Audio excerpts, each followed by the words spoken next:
Naga Chaitanya custody అంటూ చేసిన ప్రయోగం రిలీజ్ అయింది. వరల్డ్ వైడ్ గా థియేటర్స్ లో సందడి చేస్తోంది. మరి రియలిస్టిక్ గా ఇచ్చిన కిక్ లక్ ని మారుస్తుందా? కస్టడీ ఫైనల్ రిపోర్ట్ తో ఏం తేలింది? Just watch it. Naga Chaitanya Krithi Shetty successful combination. ఇక వెంకట్ ప్రభు కోలీవుడ్ లో కలెక్షన్ల వరద తెచ్చిన దర్శకుడు. వీళ్ళ కలయికలో తెరకెక్కిన bilingual movie custody. Teaser, trailer పేలినట్టే సినిమా కూడా దుమ్ము దులిపేలా ఉందనే పాజిటివ్ వైబ్స్ మధ్య ఈ సినిమా వచ్చేసింది. కస్టడీ కథ ఏంటంటే, ఓ సాధారణ కానిస్టేబుల్ అసాధారణ రీతిలో విలన్ ని ఎవరూ చంపకుండా ఎలా కాపాడాడు? ఇంతకీ ఆ ఖైదీ ఎవరు? తనని ఎందుకు చంపాలనుకుంటున్నారు? హీరో ఎందుకు కాపాడాడు అనే లైన్ తో వచ్చింది కస్టడీ మూవీ. కస్టడీలో ఉన్న ఖైదీని కాపాడడం పోలీస్ కర్తవ్యమే. అయితే ఇందులో కానిస్టేబుల్ గా చాలా స్టేబుల్ పర్ఫార్మెన్స్ ఇచ్చాడు.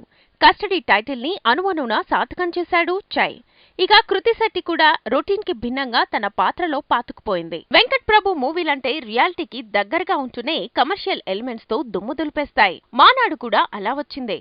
అందుకే అందరికీ కస్టడీ మీద భారీ అంచనాలున్నాయి. ఆ అంచనాలకు తగ్గట్టు స్పీడ్ స్క్రీన్ ప్లేతో ఆకట్టుకునే ప్రయత్నం చేశాడు వెంకట్ ప్రభు. కస్టడీ మూవీకి సంగీతం, ఎడిటింగ్, సినిమాటోగ్రఫీ అదనపు ఆకర్షణ అయితే, అరవింద్ స్వామి, చైతన్య పర్ఫార్మెన్స్ అసలు ఆకర్షణగా మారింది. మొత్తంగా కస్టడీకి పాజిటివ్ టాకే కిక్కిస్తోంది.